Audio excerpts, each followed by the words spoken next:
The next big thing. February 26th, 2013, Atlanta, Georgia, USA. Jack Clemens shuffled into the suburban Atlanta Waffle House for what was likely his last meal with his business partner, Kevin. The two chose the no-nonsense Waffle House because prices were low and it was across the street from their soon-to-be vacant office. Jack slid into a booth across from Kevin. Kevin leaned over and retrieved an envelope from his satchel. He passed it across the table to Jack. "What's this?" Jack asked, before opening the envelope to discover almost $500 in cash. "Your half of the remaining money in the corporate account. All the bills are settled. I closed up everything at the bank." So that's what Small Swing Enterprises is worth in the end. Jack always hated the name of their company. He blamed it on Kevin, who had insisted it sounded memorable. For the past 6 years, they had bought, sold, refurbished, and managed miniature golf courses from Georgia to Arkansas.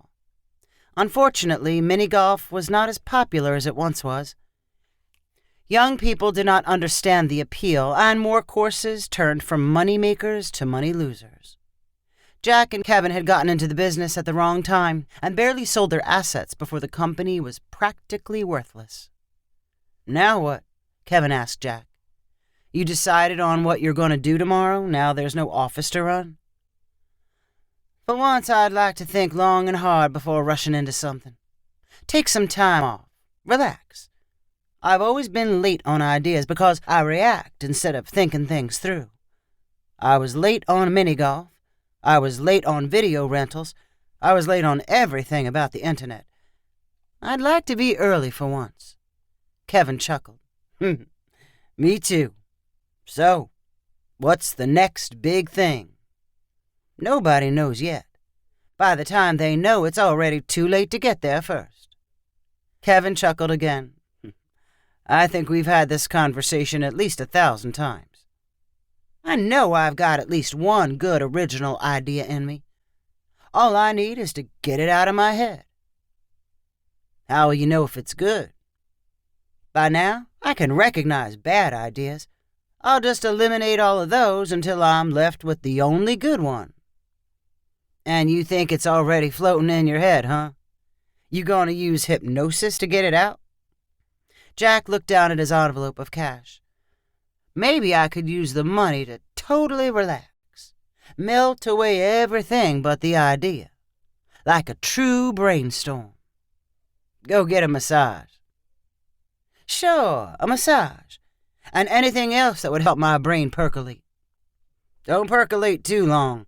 It's not like you can spend the rest of your life waiting for the right daydream to come along." "At least I have to try." Kevin went quiet and pretended to look at the menu before saying, "If you do think of a billion-dollar idea, give me a call.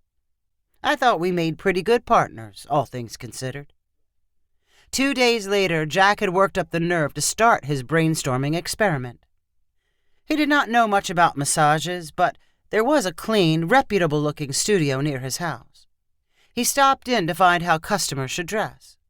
Jack was surprised to learn that most customers completely disrobed and stayed beneath the sheet. The receptionist said they had an opening, and Jack could start enjoying a massage right away. He felt impulsive and soon found himself lying face down on a table. The massage room was warm and dark. It smelled like mint. Soft instrumental music played in the background. A fountain trickled. A masseuse named Sage introduced herself and began rubbing Jack's back.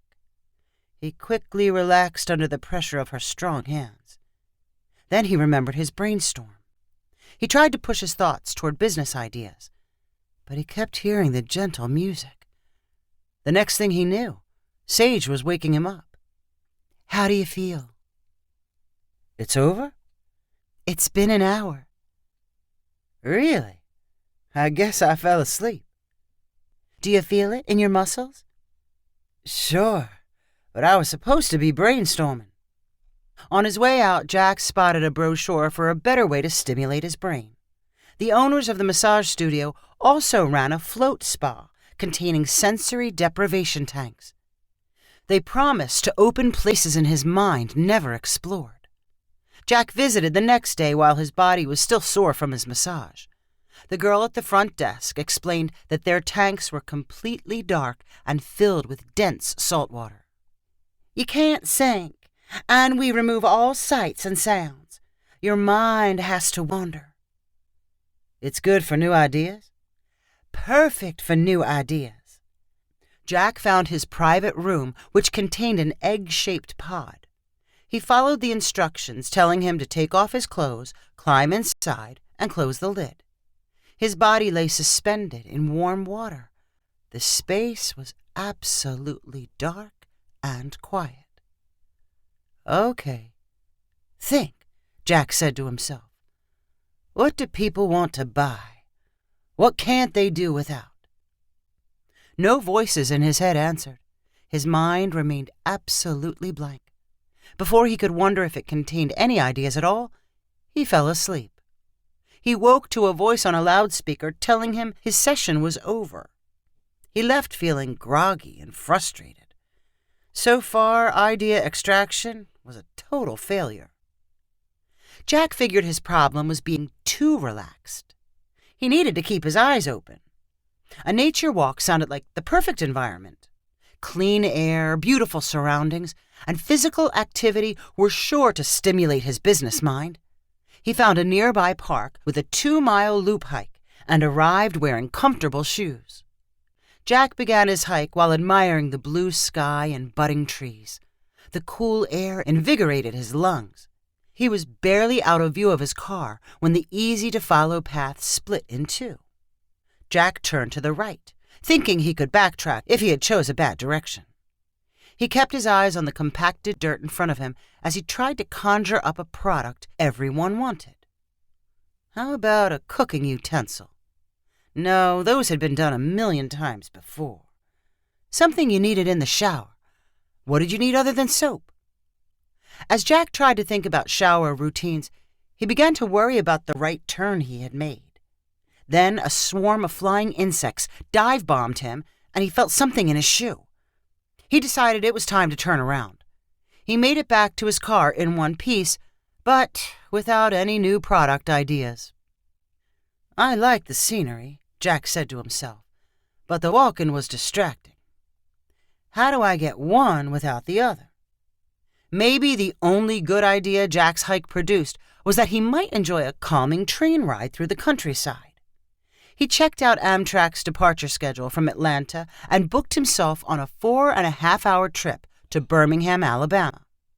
After finding the correct train, he immediately walked to the viewing car, which had seats facing the wide windows. Jack watched the trees and fields pass in a blur.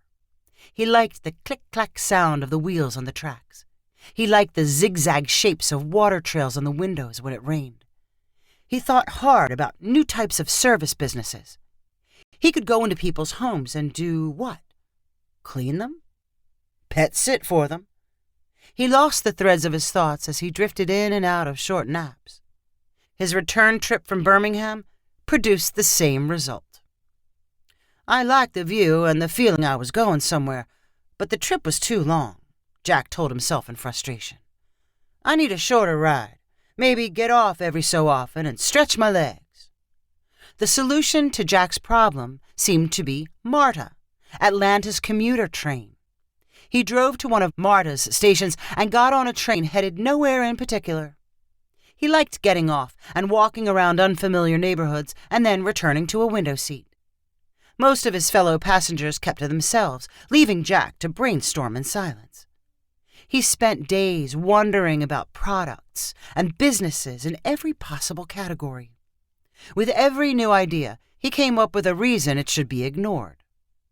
As he made more fruitless trips, he worried there was no hidden gem inside his head after all. Jack gave himself one more day to come up with something. He took a train toward downtown Atlanta and tried to lose himself in thought as he stared out the window. At one of the train stops, 2 young men boarded and sat right behind him. They wore shorts and carried something resembling a tennis racket. From the moment they appeared, they talked non-stop about the game they were about to play. Since Jack was trying to concentrate, he gave the newcomers a dirty look, hoping it would shut them up. They ignored him and kept jabbering about game strategy and how they wanted to recruit people for a tournament. They were so obsessed and enthusiastic, Jack decided maybe he should pay attention. When they stood up, he followed them off the train. With Jack trailing, the two young men hurried to a tennis court. On both sides of the court's regulation net, 2 new makeshift courts had been created with 2 shorter nets. Players hit balls back and forth, making a plinking sound. The game reminded Jack of a large version of ping pong. 12 people stood in line waiting to play. Jack asked one of them what they were watching. "It's called pickleball." "Pickleball? I've never heard of it." "It's kind of new." Suddenly, a vision opened inside Jack's mind. He saw the future with pickleball courts everywhere. And they were not simply modified tennis courts. They were built specifically for this new game. Everyone would play. People did not know it yet, but it was something they would all want. Jack closed his eyes and let the vision continue. He would be the one to supply the courts, the balls, the rackets. A pickleball business would be similar to miniature golf. He had wanted to avoid the recreation market, but why not build from his previous experience? The right answer to his brainstorm had never been in his head. He only found it by opening his eyes and ears to an annoying conversation on a train. That night, Jack called his old business partner. "I got it. You ever heard of pickleball?" "No." "You will. Everybody will. We're going to cover the South in pickleball courts. We're going to build them and sell everyone the equipment." 10 years later, Jack's pickleball vision was a reality. He and Kevin's new company, Big Swing Enterprises, had offices in 7 cities, and on average, their crews built 6 new courts per day.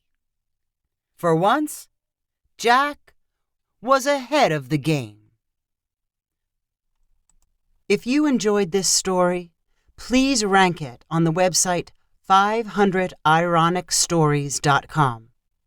Please subscribe on the website to get weekly updates as new stories are posted. And please share with friends using the convenient links available.